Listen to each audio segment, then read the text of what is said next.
నీళా తుంగస్తనగిరితటీ సుప్తముద్బోధ్య కృష్ణం పారాథ్యం స్త్వం శృతిశతశిరసిద్ధమధ్యాపయంతి స్వోచ్ఛిష్టాయాం స్రజి నిగళితం yeah బలాత్కృత్య భుంక్తే గోదా తస్యై నమ ఇదమిదం భూయ ఏవాస్తు భూయః.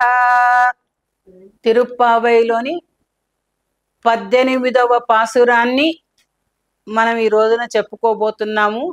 అమ్మ ఆండాళ్ళు తల్లి నీళాదేవి సందర్శనాన్ని మనకు ఈనాటి పాసురంలో చేయిస్తుంది. శ్రీ వైకుంఠంలో శ్రీ మహావిష్ణువు, శ్రీదేవి, భూదేవి, నీళాదేవి అనే ముగ్గురు దేవేరులతో కూడి ఉండడం అనేటటువంటిది మనకు తెలుస్తుంది. మనకు విష్ణు సహస్రనామంలో రుక్మిణీ సత్యభామాభ్యాం సహితం కృష్ణమాశ్రయేత్ అంటూ మనం సేవించుకుంటూ ఉంటాము. అమ్మ లక్ష్మీదేవి నిత్యానపాయని అయినటువంటి తల్లి కదా. ఆయా అవతారాలలో పరమాత్మను అనుసరించి తాను అవతరించడం అనేటటువంటిది మనకు తెలుస్తూ ఉన్నది. సీతమ్మ తల్లిగా రామావతారంలో జనక మహారాజుకు నాగేటి చాలులో లభించడం అనేటటువంటిది మనకు తెలుస్తూ ఉన్నది. అలాగే వరాహావతారంలో భూదేవి, నీళాదేవి, లక్ష్మీదేవి యొక్క అంగములుగా చెప్పబడ్డటువంటి వారు భూదేవిగా రావడం అనేటటువంటిది మనకు తెలుస్తూ ఉన్నది. అలాగే రుక్మిణి కృష్ణ జన్మని అంటూ మనకు విష్ణు పురాణం చెప్తున్నది. కృష్ణావతారంలో మనకు ప్రబంధాలలో భాగవతాది పురాణాలన్నిటినీ మనం చూస్తున్నాము. అక్కడ మనకు అలా తెలుస్తుంది. అయితే ద్రావిడ ప్రబంధాలలో మాత్రము నీళాదేవిని కృష్ణునికి పట్టమహిషిగా చెప్పడం అనేటటువంటిది ఒక సంప్రదాయంగా మనకు తెలుస్తూ ఉన్నది.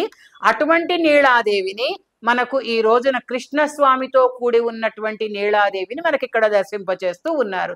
ఇంకొకటి ఏమిటంటే పంచసూక్తాలని భగవద్ ఆరాధనలో శ్రీ సూక్తము, నారాయణ సూక్తము, భూ సూక్తము, నీళా సూక్తము అంటూ చెప్పబడిన విష్ణు సూక్తం అని చెప్పబడినటువంటి చోట నీళా సూక్తం అనేటటువంటి దాన్ని మనం ప్రధానంగా ఇక్కడ మనం దర్శించుకుంటున్నాము. అమ్మ ఆండాళ్ళు తల్లి మనకు దర్శింపచేస్తూ ఉన్నది. ఇందులో ఏమిటంటే ఈ నీళాదేవి సమస్తమైనటువంటి జ్ఞాన స్వరూపంగా మనకు చెప్పబడ్డటువంటిది. ఎటువంటి జ్ఞాన స్వరూపం అంటే దేవగురువైనటువంటి బృహస్పతి కూడా ఈ నీళాదేవి ఆధీనంలోనే ఉంటాడు అని చెప్పబడేటటువంటి ప్రాశస్త్యము మనకు తెలుస్తూ ఉన్నది. ఊర్ధ్వ దిక్కుకు సంకేతంగా చెప్పబడేటటువంటిది నీళాదేవి అని కూడా మనకు పెద్దవాళ్ళు తెలియచేస్తూ ఉంటారు. అటువంటి నీళాదేవిని మనం ఈ రోజున మేల్కొల్పడం. ఎందుకంటే వీళ్ళు ఆచార్యుణ్ణి ఆశ్రయించారు, ఆచార్యుని ద్వారా మంత్రాన్ని పొందారు, కృష్ణస్వామిని ఆశ్రయించారు, భాగవతోత్తముడైనటువంటి బలరామదేవుణ్ణి ఇలా ఆశ్రయణ దశలో వీళ్ళు ఇంకొక మెట్టు దాటవలసి ఉన్నది అని తెలుసుకున్నారు. బలరాముడు ఇంతకు ముందు పాసనంలో ఓసారి ఇలా చూసి కృష్ణుడు ఇక్కడ ఉన్నారు అనుకుంటున్నారు, కానీ ఇక్కడ కృష్ణుడు లేడు, అదిగో అక్కడ ఉన్నట్టుంది అని ఒక సైగ చేసినట్టు అనిపిస్తే నీళాదేవితో కృష్ణుడు ఉండడం అనేటటువంటి దాన్ని తెలుసుకున్నారు గోపికలు. అలా తెలుసుకుని వీళ్ళ ఆశ్రయణ దశలో వీళ్ళు ఇంకొక మెట్టును దాటాలి అని గ్రహించారు. అదే అమ్మను ఆశ్రయించడము. నీళాదేవి అంటే సాక్షాత్తుగా శ్రీదేవి స్వరూపమే కాబట్టి అక్కడ నీళాదేవిని వీళ్ళు ప్రార్థించడం అనేటటువంటిది మనకు తెలుస్తూ ఉన్నది. ఆ నీళాదేవి ఉదార గుణాన్ని ప్రార్థిస్తూ ఆ అమ్మ నీ హృదయ కుహరంలో నీవు ఉండేటటువంటి స్వామిని నీవు మాకందరికీ దర్శింపచేయాలి, కాబట్టి ఆ పరమాత్మ సందర్శన భాగ్యాన్ని పొందించు తల్లి అని ప్రార్థించడం అనేటటువంటిది మనకు తెలుస్తుంది. పాసురాన్ని అనుసంధానం చేసుకుందాము. విశేషమైన పాసురం. உந்து மதகளித்தன் ஓடாத தோள்வலியன் நந்தகோபன் மருமகளே நப்பின்னாய் கந்தம் கமழம் குழலி கடைதிரவாய் ஒந்து எங்கும் கோழி அழைத்தன காண் மாதவி பந்தலு மேல் பலுகால் குயிலினங்கள் கூவின காண் பந்தார் விரலி உன்மைத்துனன் பேர் பாட செந்தாமரை கையால் சீரார் மலையொழிப்ப ಒಂದು తిరవాయ్ మగిళిందు ఏలోర్ ఎంపావాయ్. నీలాదేవిని మేల్కొల్పేటప్పుడు నేరుగా ఓ నీలాదేవి మేలుకో తల్లి అని ప్రార్థించడం లేదు, వీళ్ళు నందగోపుని కోడలా అని మేల్కొల్పుతున్నారు. అది కూడా నందగోపునికి అనేక విశేషణాలు చెప్పడం తెలుస్తూ ఉన్నది. ఎటువంటి వాడట, ఉందు మదగు అళిత్తన్ ఓడాద తోళ్వలి అని అంటూ ఏనుగులతో పోరాడగలిగినటువంటి గొప్ప భుజబలం కలిగినటువంటి వాడు. అలాగే మదజలం స్రవిస్తున్నటువంటి ఏనుగులు అనేకం ఉన్నటువంటి వాడు, యుద్ధంలో శత్రువులకు జంకనటువంటి పరాక్రమవంతుడైనటువంటి వాడు అయిన నందగోపుని కోడలా అని మేల్కొల్పడం మనకి ఇక్కడ తెలుస్తూ ఉన్నది.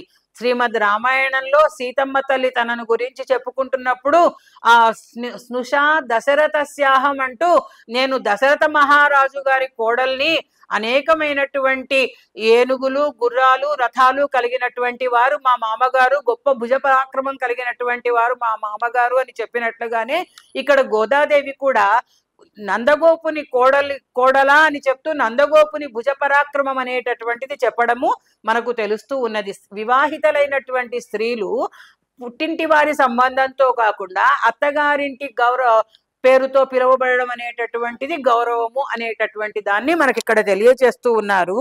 ఆమెను అలా మేల్కొల్పుతూ ఓ నప్పిన్న పిరాట్టి అని చెప్పడము, నీలాదేవికి నప్పిన్న పిరాట్టి అనేటటువంటి ఒక అందమైనటువంటి పేరు కూడా ఉంది. దివ్య సుగంధాలను వెదజల్లేటటువంటి కేశాలతో ఒప్పారేటటువంటి దానా అని చెప్పడము ఒకటి తెలుస్తూ ఉన్నది. తలుపు గడియను తెరవాలమ్మా అని అనడం తెలుస్తున్నది. ఏమిటట అంటే తెల్లవారిందనడానికి గుర్తులు చెప్తున్నారు. కోళ్ళన్నీ కూడా తెల్లవారిందనడానికి గుర్తుగా కూస్తున్నాయి అని చెప్పడం తెలుస్తోంది. కోడి కూత అనేటటువంటిది, కోళ్ళు కుయ్యడం అనేటటువంటిది ఆచార్యులు శిష్యులకు చేసేటటువంటి జ్ఞానోపదేశాలకు సంకేతంగా చెప్పబడ్డది. ఇంకొకటి ఏమిటంటే కోడిలో ఒక విశేషం ఏంటంటే, ఆ కోడి ముందర కోడి కెలకడం అనే మాట మనం వింటుంటాము. చిన్నపిల్లలు అన్నం తింటుంటే ఊరికే ఇలా కెలుకుతుంటే ఏమిటా కోడి కెలికినట్టు తినడము అంటాం కదా. చెత్త పోగులో కోడి దాన్ని కెలికినప్పుడు దానికి కావలసినటువంటి ధాన్యం గింజ ఉంటే దాన్ని మాత్రమే అది తీసుకుంటుందే తప్ప అందులో రత్నం ఉన్నా కూడా ముక్కుతో ఇలా పక్కకు తోసేసి దానికి కావాల్సిన దాన్ని మాత్రమే తీసుకుని వెళ్ళిపోతుంది. అలా ఆచార్యులని ఇక్కడ సంకేతించి చెప్పడం అనేటటువంటి దాన్ని ఒకసారి చెప్తూ, మరి కోకిలలన్నీ కూడా గుంపులుగా నీ పెరట్లో ఆ మాధవీలత పాకిన పందిరి మీద కూస్తున్నాయని చెప్పడము, ఆళ్వారుల యొక్క పాసురాల ఆ శ్రీ సూక్తులకు చిహ్నంగా చెప్పడం అనేటటువంటిది ఒకటి చెప్తూ, బంతిని చేతితో పట్టుకున్నటువంటి ఓ తల్లి, మేమంతా నీ బావ అయినటువంటి శ్రీకృష్ణుని గుణగానం చేయడం కోసము, నామ సంకీర్తనం చేయడం కోసం వచ్చి నిలబడ్డామమ్మా అని చెప్తున్నారు. లీలా విభూతి నిత్య విభూతి అనేటటువంటివి రెండు తన దగ్గరే ఉన్నటువంటిదిగా నీలాదేవి అక్కడ దర్శనమిస్తూ ఉన్నది. ఒక చేతిలో సమస్తమైనటువంటి లోకాలను చేతనులందరినీ ఒక బంతిగా చేసి నిత్య విభూతి నాయకుడైనటువంటి ఆ కృష్ణ పరమాత్మతో క్రీడించేటటువంటి తల్లిగా ఆ స్వామిని ఒక చేతితో బంతిని ఒక చేతితో పట్టుకుని నిద్రిస్తున్నటువంటి ఓ తల్లి మేలుకోవాలి అని చెప్తూ, నీవు సంతోషంతో లేచి వచ్చి ఎర్ర తామరలను పోలినటువంటి నీ చేతితో అందమైన హస్త కంకణాలు గల్లుమని ధ్వనించేటట్లుగా వచ్చి తలుపు తెరవాలమ్మా అంటూ, మొన్ననే కార్తీక బ్రహ్మోత్సవాలలో అలవేలు మంగమ్మ వచ్చెను అలమేలు మంగ ఈ పచ్చల కడియాల ఫణితి చెలంగా అంటూ కీర్తిస్తూ అన్నమాచార్యుల కీర్తనకు అనుగుణంగా మాడవీధులలో మనం సేవించుకున్నాము.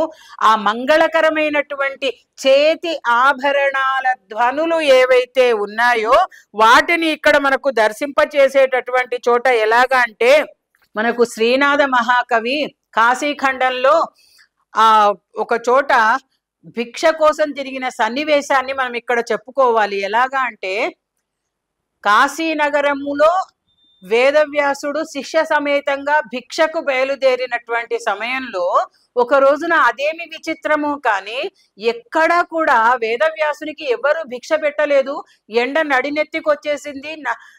ఇంకా వాళ్లకు భిక్ష ఎవరు పెట్టలేదు కాబట్టి ఆకలి మాడిపోతున్నది. అందుకని ఇంకా ఆ సమయంలో వేదవ్యాసుడికి నాకు లేకపోతే పోనీ నా శిష్యుల కన్నా భిక్ష పెట్టిన వారెవరూ లేకపోయారు, అన్నపూర్ణకు నిలవైనటువంటి ఈ కాశీనగరంలో మాలాంటి తాపసులకు భిక్ష పెట్టేవారే లేకపోయారా అని ఆ కాశీనగరపు నడి వీధిలో ఆ భిక్ష పాత్రను పగలగొట్టి కాశీ నగరాన్ని శపించడానికి పూనుకున్నటువంటి సమయంలో పార్వతీదేవి ఒక ఇంటి ముంగిట ఒక పెద్ద ముత్తైదువుగా ప్రత్యక్షమై, ఓ వేదవ్యాస, కాశీనగరాన్ని శపించడానికి పూనుకోకు సుమ, శిష్య సమేతంగా నీవు మా ఇంటికి రా, నేను మీ అందరికీ భిక్ష పెడతాను అంటూ పిలిచిన సన్నివేశము చక్కగా ఇలా చేతి కంకణాలు గల్లుమనేటట్టుగా వచ్చి తలుపు తీయి అన్నట్లుగా ఆ పార్వతీదేవి కూడా ఎలాగా అంటే, వేద పురాణ శాస్త్ర పదవీ సదవీయసి అయిన పెద్ద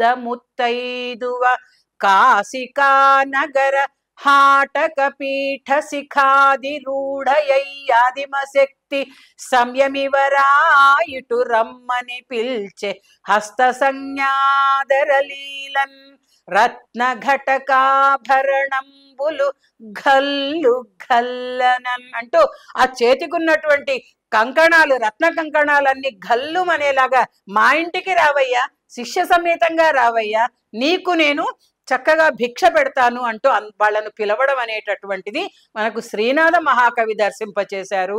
అటువంటి మంగళకరమైనటువంటి ధ్వనులు మాకు వినిపించేలాగా తల్లి, తలుపు తెరవడానికి వచ్చేటప్పుడు చేతులు ఇలా వెనక్కి అనుకుని, గాజులు ఇలా వెనక్కి అనుకుని వస్తావేమో, అలా కాదమ్మా, నీ చేతికున్నటువంటి గాజుల ధ్వని ఏదైతే ఉందో మా శ్రమంతా తీరిపోయేటట్లుగా మాకు ఆనందం కలిగించాలమ్మా, అలా నీవు రావాలి, వచ్చి తలుపు తెరువు తల్లి అంటూ ప్రార్థించడం అనేటటువంటిది.